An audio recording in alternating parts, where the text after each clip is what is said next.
Hello guys, ഞാൻ ഇന്ന് ഇവിടെ ഉണ്ടാക്കാൻ പോകുന്നത് ബ്രെഡ് കൊണ്ടുള്ള ഒരു ഈവനിങ് സ്നാക്കാണ്. അതിലേക്ക് വേണ്ട ചേരുവകൾ എന്തൊക്കെയാണെന്ന് നോക്കാം. ഞാനിവിടെ ഒരു ഫുൾ ബ്രെഡിലേക്കുള്ള സാധനങ്ങളാണ് ഇവിടെ കാണിക്കുന്നത്. അതിനു വേണ്ടി 3 തണ്ട് കരിവേപ്പില, 3 പച്ചമുളക്. എൻ്റെ പച്ചമുളക് കുറച്ച് നല്ല എരിവുണ്ടായതുകൊണ്ട് ഞാൻ 3 എണ്ണാട്ടം എടുത്തത്. ഞാനിവിടെ 4 മുട്ട നന്നായിട്ട് അടിച്ചെടുത്തിട്ടുണ്ട്. ഇതിലേക്ക് അരിഞ്ഞു വെച്ച പച്ചമുളകും കരിവേപ്പിലയും 1/4 ടീസ്പൂൺ ഉപ്പും മിക്സ് ചെയ്ത് നന്നായിട്ട് ചേർക്കുക.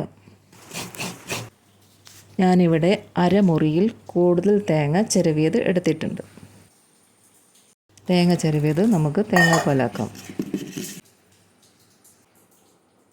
എടുത്തു വച്ച തേങ്ങാപ്പാൽ ഇതിലേക്ക് നന്നായിട്ട് മിക്സ് ചെയ്യുക. നോൺ സ്റ്റിക്ക് പാൻ അടുപ്പത്ത് വെച്ച് 2 സ്പൂൺ നെയ്യ് ഒഴിച്ച് ബ്രെഡ് ഓരോന്നായി മുക്കി ഇതിലേക്ക് ഇടുക.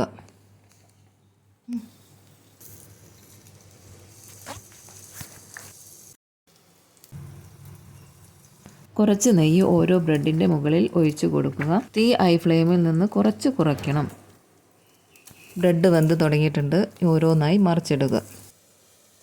നല്ല രുചിയുള്ളൊരു സ്നാക്കാണിത്. എല്ലാവരും ഇത് ട്രൈ ചെയ്യണേ. അതുപോലെ തന്നെ നിങ്ങൾ ആദ്യമായിട്ടാണ് എൻ്റെ ചാനൽ കാണുന്നതെങ്കിൽ ഒന്ന് സബ്സ്ക്രൈബ് ചെയ്യണേ.